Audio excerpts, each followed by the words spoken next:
1 cup వాము అండి, అదే అజ్వాయిన్. దీన్ని ఓమ కూడా అంటారు. ఇది కడిగి జల్లెడలో వేసుకొని ఎండలో పెట్టుకోవాలి. ఇట్లా వామ ఉంది కదండి, ఆరబెట్టుకోవాలి. ఇప్పుడు ఓమ, జీలకర్ర, సోంపండి ఈ విధంగా తీసుకొని పౌడర్ కొట్టుకోవాలి. ఇప్పుడు ఇది పటికే బెల్లం అండి, అంటే మిశ్రి. ఇది 2 కప్పులు వేసుకోవాలి ఇందులో.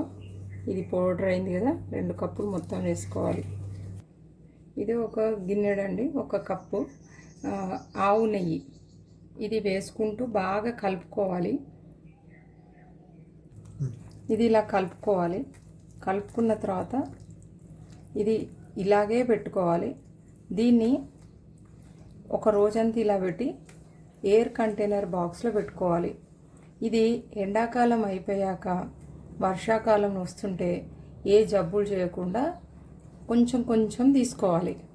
ఇది మన వాళ్ళకన్నా నార్త్ వాళ్ళు అజ్వాయిన్ లడ్డు అంటారు. వాళ్ళు ఓన్లీ అజ్వాయిన్ అంటే వామ లడ్డూలు అనమాట, అవి మాత్రమే తింటారు. మనం జీలకర్ర, సోపు కూడా వేసుకున్నాము, ఎందుకంటే అప్పుడు వాతావరణం చేంజ్ అవుతుంది, దాని గురించి మనం తీసుకోవాలి.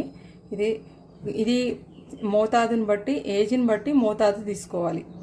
చూడండి ఇలా ఉంది. ఇది ఇంకా గట్టి పడుతుంది 2 నెలల తర్వాత, అంటే మనం ఎండలు ముగిసిన తర్వాత ఎప్పుడైతే వర్షాకాలంలోకి అడుగు పెడుతుంటామో ఆ టైంలో వేసుకునేది. ఇప్పుడే స్టోర్ చేసి పెట్టుకోవాలి. ఇది ఔషధంగా మాత్రమే వాడాలి.